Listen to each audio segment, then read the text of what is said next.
Welcome to Design Downtime, the podcast where we celebrate the joys of living a balanced creative life. I'm your host, Guy Siegel, a design director in Toronto, Canada, and I invite you to join me on this journey as we redefine what it means to be a successful design professional. Let's break free from the shackles of hustle culture and embrace the full spectrum of human experience, because life is too precious to be spent only in pursuit of productivity. Today, I'm delighted to be talking with Karen VanHouten. Karen is an expert generalist and a curious skeptic who is committed to designing better ways for teams to work together. She loves messes of both the digital and humankind. She's been working as a UX leader, a researcher, and a strategist in both the private and public sector, both in-house and as a consultant for over 25 years. She uses the foundations of human-centered design with a dash of scrappiness to create healthy digital strategies and help teams safely operate in a space between opportunity and risk. Karen, welcome to the show. Thanks for having me, Guy. Happy to be here. Happy to have you. And today you want to talk to us about 80s New Wave. Yeah. And wherever that will take us. We are very much open to that. So the first question is usually the origin story. Yeah. Where does that come into the picture for you? Yeah. Okay. So I think to start out with, it's very helpful to know that I graduated from high school in 1987. That places me really firmly in that kind of mid-80s new wave alternative. So I was in high school, and it's like in high school is where I found my people. And I think like before that time, I was just more listening to music, the popular music that was on the radio, just whatever was presented to me. And then I remember one of my new high school friends slid me, I think it was Ultravox. I think it was either the Bolshoi or Ultravox. I think it was Ultravox, Dancing with Tears in My Eyes, the cassette tape. And I'm like, this is not like what I'm hearing on the radio, right? And so it was through these new friends that I was making that they introduced me. And then, of course, you get to like the Smiths, The Cure, Depeche Mode. And that was just like such a great time for that type of music. And I guess I found my people, and through those people, I found my music. And so that music always makes me feel really like myself, you know? So are you saying that music just happened to be the right place, the right time for you? Yeah. Yeah. And meeting the right people who could show me that music, because it wasn't being played on any of the radio stations here in Grand Rapids, Michigan. So you had to really look for it. And I found the right people to help me find it. So as designers, I'm shocked we haven't defined the terms yet. When we're talking about new wave music, how do you define it? I define it, that's a very good question. And now all of a sudden, oh no, now the information architecture and architect in me is like wanting to make a taxonomy of music. I think to me, and I use the words, it's important, I use the words new wave and alternative interchangeably. But to me, it's something that wasn't quite mainstream. Now, I know there's like a lot of deep cuts and stuff that's kind of very super cool and very obscure. But to me, like that new wave alternative space was running just underneath and a little bit countercultural. So it was more accessible. It was just accessible enough, but also just different enough. Yeah, that's what I would say. It's accessible enough, but different enough to make you feel a little special. You said you found your crowd of people who are into this music. This music was not really being played on a regular basis on radio. Where did you find it? And for our younger listeners, there was no internet back then. Yes. There were no streaming services. So there was a lot of, we had, I can name the specific store. It was called Vinyl Solution here in Grand Rapids. That's where you could go to find this kind of music. But of course, we're all dirt poor because we're high school students. So of course, people would either buy records or they buy cassette tapes, and then we'd all tape off their tapes. And so we're handing tapes around, and that's where I developed both my love for and the skill of a beautifully curated playlist. So yeah, we were riding our bikes to Vinyl Solution, flipping through, or someone would come to school and say, hey, I just got this, and had already made tapes for all of us. So there was a lot of passing tapes around. Like, as I'm saying that, I can hear that little clack, clack sound of the tape in its cartridge. I think that's another thing about it, is there was so much sharing involved. Because again, like you said, it was either on the radio or you had to go seek it out. There was no internet to get on. There was no downloading MP3s. There were no streaming services. So your friends for your streaming services. Were there any clubs that would play that music? Oh my God. Burned into my memory. There was a club called Top of the Rock, and it was actually a little outside of Grand Rapids, and it was on Thursday nights. It was an underage club, and Thursday nights they played this alternative new wave music. I was there every Thursday night for like a chunk. Like, I went to college here too, so even in my early college years, we were there. Like, if I hear the song Bizarre Love Triangle by New Order, I am immediately transported to that club. And I can still smell it too, because, we were all still smoking indoors and everything. Yeah, like, I'm having a very visceral memory right now. So you mentioned a few bands that were part of that sort of your initiation into this genre of music. Have you stuck with those bands since?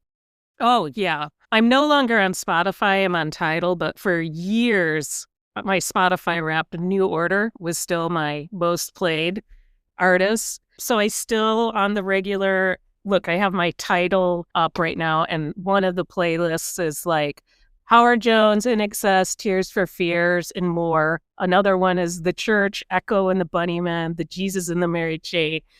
So I'd like to think that I've expanded a little bit, but that's like the core, and everything else is an extension of that. Was fashion also part of your fandom? Oh, yes. Yes. When I was talking about high school, literally, I think every one of us had one of those oversized trench coats that we bought at like the Salvation Army or Goodwill. Very much little goth kids. Well, look, I'm still wearing all black today. So that's another part of it. I haven't grown out of it. I'm like a grown up. I like to say my new style is like coastal goth grandma instead of like coastal grandma as I get older. Were you ever drawn into playing music? When I was growing up, I was never in a band or anything, but I took piano lessons, 10 years of classical piano here. And I think this is like an interesting connection to just my love of music in general. I grew up in a household of people who were pretty stoic, and I have big feelings, right? And music to me, I think, was a really safe way to access those feelings. And my mom still to this day says that she could always tell when I was upset when I was a kid because I played the piano. And I think that's what made some of this music so special to me, because I felt like it was reflecting back to me in a way I could really understand, and articulating to me in a way I could understand the different types of feelings I was having that I wasn't necessarily seeing at home in my family. This music was an outlet for you. Yeah. Yeah. An outlet, and also like a validation, like, oh, there are other people who feel this way. There are other people who get really angry or really sad or really wistful. There are other people who have really big emotions, and it's okay. And you can actually channel them and do something beautiful with those big emotions. These big emotions aren't something to be afraid of. They're something to embrace. What was the reaction of people around you who were not into that music? How did they react to it? Yeah, it's interesting. So, as with most school systems, you're with kind of the same small set of people, and then you go to high school and all these other people come in. Yeah, I think a lot of my, friends from younger years were like, "Oh, this is weird." They were very top 40, but it didn't really matter to me because I had this this group of people. And it's funny, then when I got to college, I knew who I was looking for. When I went to high school, I didn't even know what I was looking for. When I got to college, I knew who I was looking for. And it made it really easy for me to just find like this pack of people. We just kind of traveled together. How did you find them? One was I got a job as a DJ at the college radio station. I was a dinner DJ, which means I had the spot when the cafeteria was open for dinner, which was a very prime spot. So that was a really good way to meet people.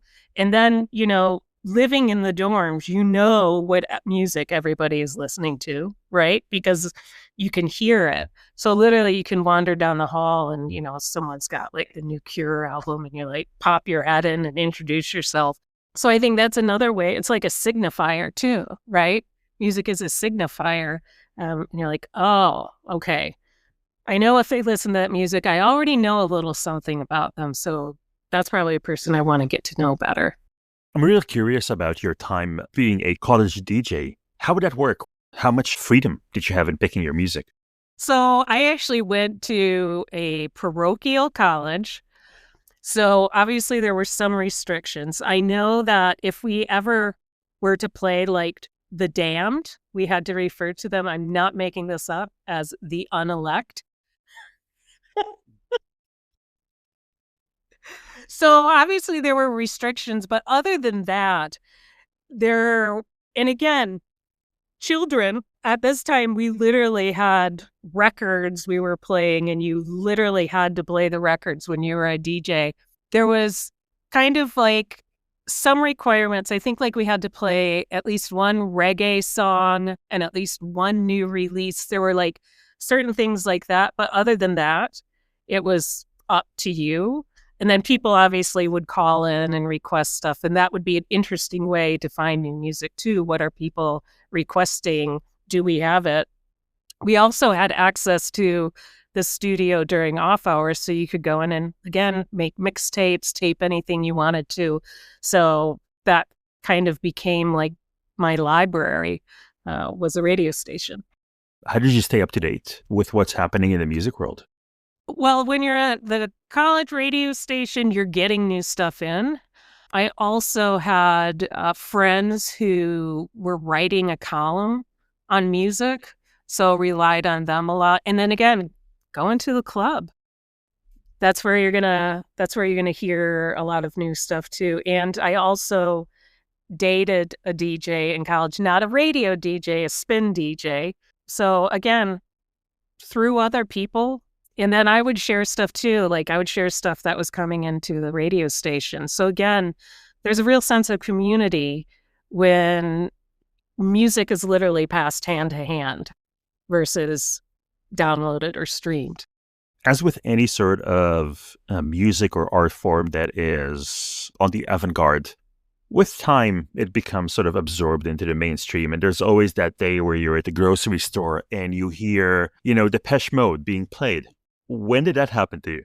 Yeah, I think I heard a Muzak version, and I think it was a Depeche Mode song. But I will tell you, there's something else happening now that's a whole new thing. It's when you hear covers of one of those songs in some type of TV show. Netflix does this all the time in a lot of their shows. In like the song Mad World by Tears for Fears from The Hurting, how many covers of that song are there?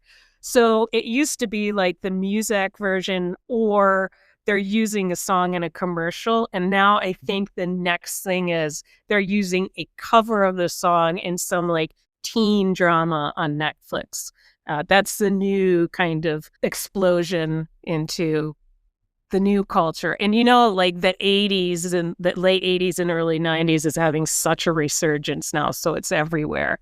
So you were in the late 80s, early 90s, you were listening to new wave music. You're a connoisseur of that music. And new things are showing up. There's grunge, there's other things that are happening in the 90s. Are you a snob? Let me ask it this way. No, and in fact, you use the word connoisseur, and I don't like that because I take the same approach to music that I take to wine. I like what I like and I don't care. Like I said, there's a lot of really kind of obscure bands. I should come up with some really obscure bands that I like. Yeah, most of the stuff I like is really accessible. So I'm not a snob. I liked grunge. I wouldn't say I loved it, although I will say, hands down, Chris Cornell is one of my favorite musicians and one of the musician deaths that really hit me super hard. Grunge was fine. I do think more bands like Rage Against the Machine was kind of like tangential to my music experience. Really love that. Trent Reznor, 9 Inch Nails. I've loved the movie soundtracks he does. Same thing with Stuart Copeland of The Police. He does a lot of composing work. So I listen to a lot of that stuff too. So yeah, I am absolutely not a snob. And I do right now, like I'm loving some of the more popular top 40 music. Like it's interesting, like Chappell Roan, I know she's a pop artist, but I hear so much Tori Amos type of influence in her. So now I'm kind of, again, seeing some of those influences come through in the current music. I'm really enjoying that. I want to go back to something you mentioned earlier, and I just love nerding on these things with you. Mixtapes. Oh, yes. What was your or is your approach to a good mixtape? There has to be a theme. Okay. So it could be like I had a friend in college who lived in Canada. And so I would make him mixtapes for driving.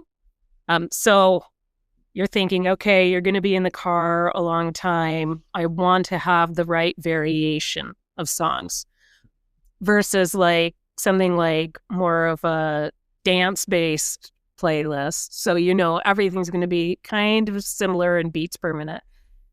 But I also think it's this storytelling type of thing. So it's really important to me, the order that the songs come in. I'm trying to tell a story. I'm trying to tell you how I feel about you or this situation or this inside joke that we have.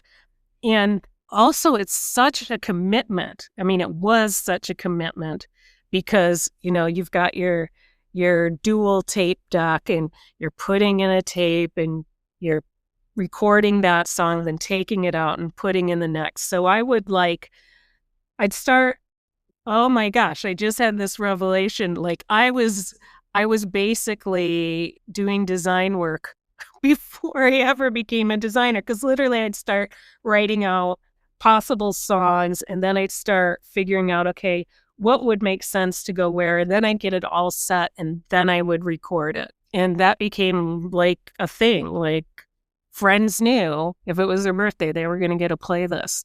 I still make playlists for people, but it doesn't feel the same anymore. There's not as much sweat and tears involved in it, It's just dragging a song over to the playlist and then maybe reordering it.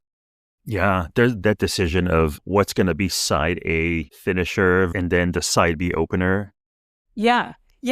And how do I think you feel when you put this tape in, and how do I want you to feel when it's done? And how do I get you there?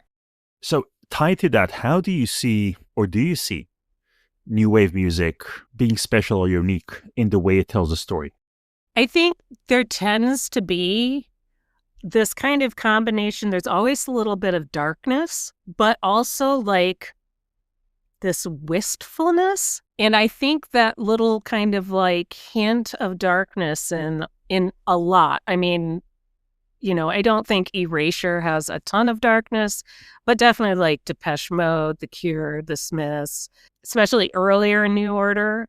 I think it's that kind of little bit of grittiness, little bit of darkness. That's almost like your starting palette.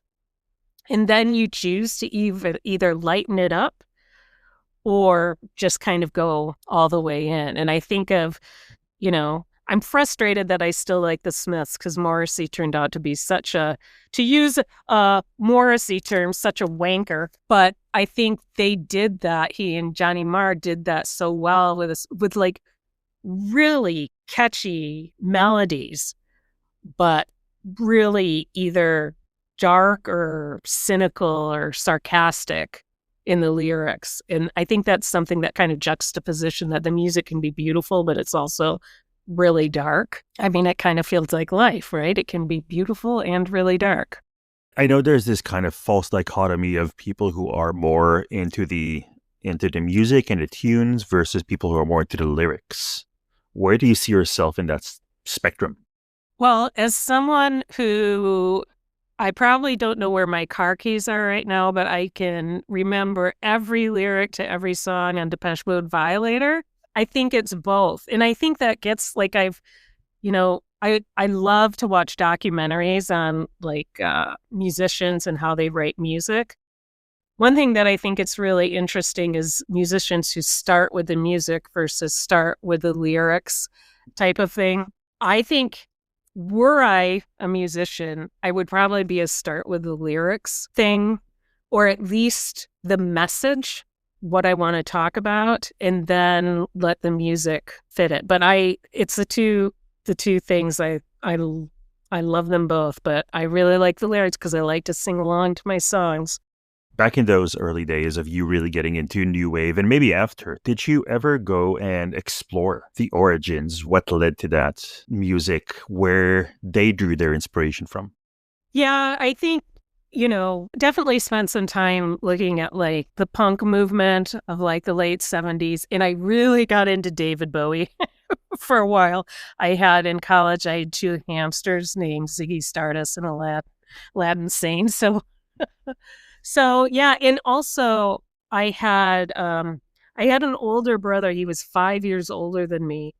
So there was also exposure early on to stuff like Queen. He was really into Queen, the Eagles, and Fleetwood Mac. And yeah, so starting with there and then exploring punk and then new wave and then what comes next. Yeah, I mean, definitely, of course, I had the Sex Pistols because everybody did. Of course, I had some Ramones. I would say of any of those bands, like The Clash, I still listen to on a regular basis. I feel like a band like The Clash is like the transition between punk to like new wave and alternative bands like that. And The Police, oh my God, The Police, probably one of the best bands ever, is an interesting transition type of band for me. So the people who are maybe not as familiar with new wave, what are let's say, the 5 albums that you would recommend people start from? Oh, I know. It's like asking you, like, which of your kids do you like? yeah, yeah. Okay, we're gonna start really dark and sad, but pretty, with Tears for Fears, The Hurting. That's like a foundational album. We have to have Depeche Mode Violator in there because I think Depeche Mode is one of the most influential bands, and that's my favorite Depeche Mode album. Likewise, The Cure, Disintegration. I know for both Depeche Mode and The Cure, I should probably do something earlier, but I'm not going to because I like those albums. Instead of New Order, I'll say anything by Joy Division, I think is a good. So what, is that 4? Yeah. Oh, I only have one left. Can I do someone's greatest hits? Sure. Okay, we're going to take The Police. The Police has that one album that's like their greatest hits. We got to throw The Police in there because I think they influenced so many bands. But I can't pick one Police album because they're probably, even though they were around for a very short time, they probably are my all-around favorite bands. Have you had a chance to see those bands live? I've seen Depeche Mode. This was a great tragedy of my life. I had tickets. New Order and the Pet Shop Boys were going to be in Chicago in October of 2020. And I splurged for the really good tickets for that one. And that kept getting postponed and postponed. And even when it was rescheduled, I didn't feel great about being, around tens of thousands of people, so I didn't end up going to that. Duran Duran, another favorite band of mine, was really, I think, the first real concert I went to. An Erasure opened up for them. Haven't gotten to see as many as I wanted to, probably because when most of them were touring, again, I was either a poor high school student, a poor college student, or a poor graduate school student. So I just didn't have the means to see them. But if they come around, I'm definitely going to see them. That's awesome. Karen, where can people find you? I am on Blue Sky as Designing Inward, or you can visit my website, designinginward.com. Awesome. Thank you so much for joining us today. Really enjoyed it. Thank you, Guy. This is all for this episode of Design Downtime. Thank you for joining me. And until next time, I hope you enjoy your downtime.